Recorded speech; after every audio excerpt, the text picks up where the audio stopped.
Hey guys, what's up? Just wanted to show you the latest installation on the Old Town Sportsman 120 PDL. It's the boonedox landing gear. Boonedox landing gear. So here it is. It was not easy to install, I'll tell you that, but I think it's going to be worth it. A lot of people love just having the landing gear on here. You don't have to worry about lifting your kayak up, strapping it. You know, it can be a pain. Plus, I think I overloaded my kayak with the other kayak cart that I had. Totally mangled it. It snapped in half. You know, did some damage to the hull. It was, you know, dumb on my part for even thinking that it would hold all my gear and the PDL drive and everything, as I was wheeling it down some pretty rough terrain. So decided to grab this, and heard a lot of great things with this doing pretty well on all kinds of terrain. So we'll see how it does. Let's show you kind of what I did, how I installed it. So come over here. I'll flip the camera around. Okay, so boonedox sent pretty much everything I needed to install this thing. You got these plates, got them right here. So I had to cut out, you know, the shape of the brackets for the mounting plates. I actually used these up top, and I'll show you why I did that. We'll come around here. I did that so that I could still use this rudder valve control knob, and so that it wouldn't get in the way. And so it's got the clearance to get under there, and it works great. Just holds it right there, nice and snug. So I did that, and what I did for the under support is I got this cutting board. I got it from Walmart. I think it's like an epoxy resin plastic, but I'd say it's 1/4 inch thick. So not super thick, but it's really strong. And so I mounted those under here, and I cut out, you know, the shape and everything. So the shape is cut out for here. It's a lot thinner. I'll show you that. Take a look down under here, show you what I did. So there's the underside. You'll see the mounting plate that the boonedox comes with is flush right there.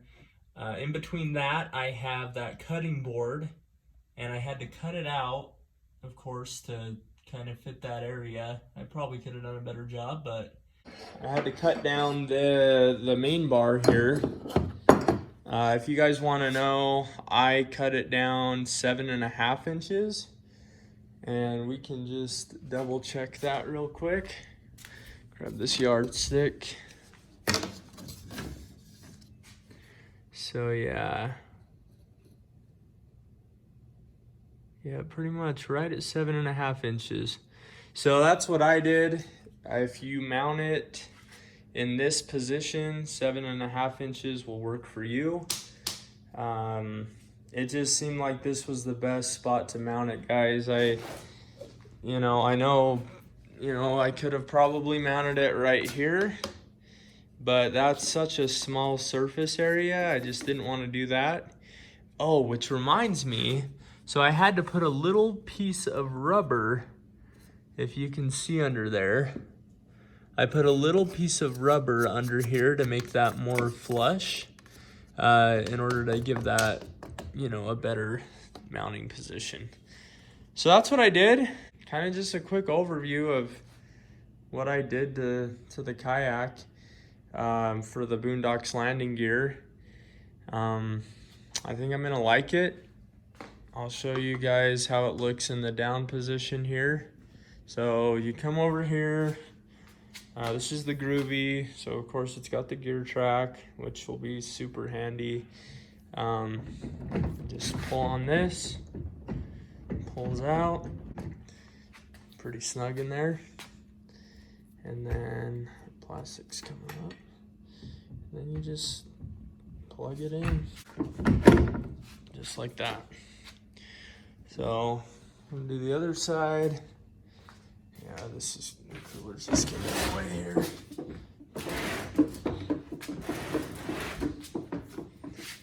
So just pull it out.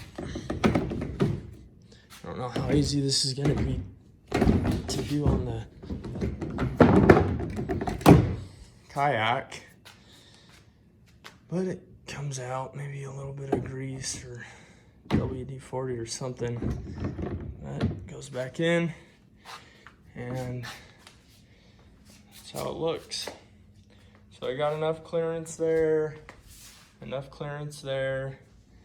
and works out well. So, I mean, I recommend it. It's, you know, you're probably better than I'll be at installing it, but, you know, I did what I could. I'll show you what I use. So I use this jigsaw here.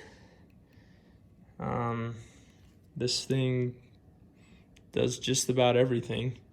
So I use that. This blade that I have on is designed to cut metal. And so that's what I used to cut this, and it was a dream, absolute dream to cut. So highly recommend using a jigsaw to cut your aluminum. And then I use this blade here, just a serrated blade, pretty standard.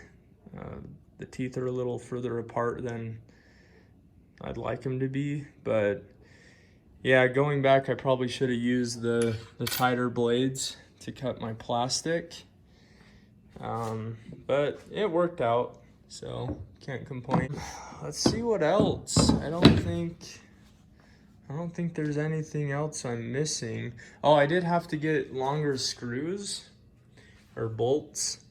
I got these at Home Depot. They're the 5/16. I got them in the 2.5 inch length, so that it would fit with all my spacing, my spacers that I put on.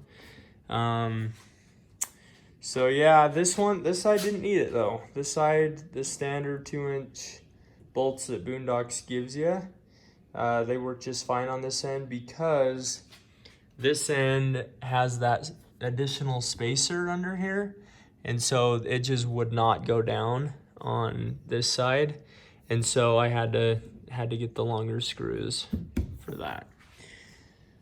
So yeah, anyway, that's how it looks on the Old Town Sportsman 120 PDL.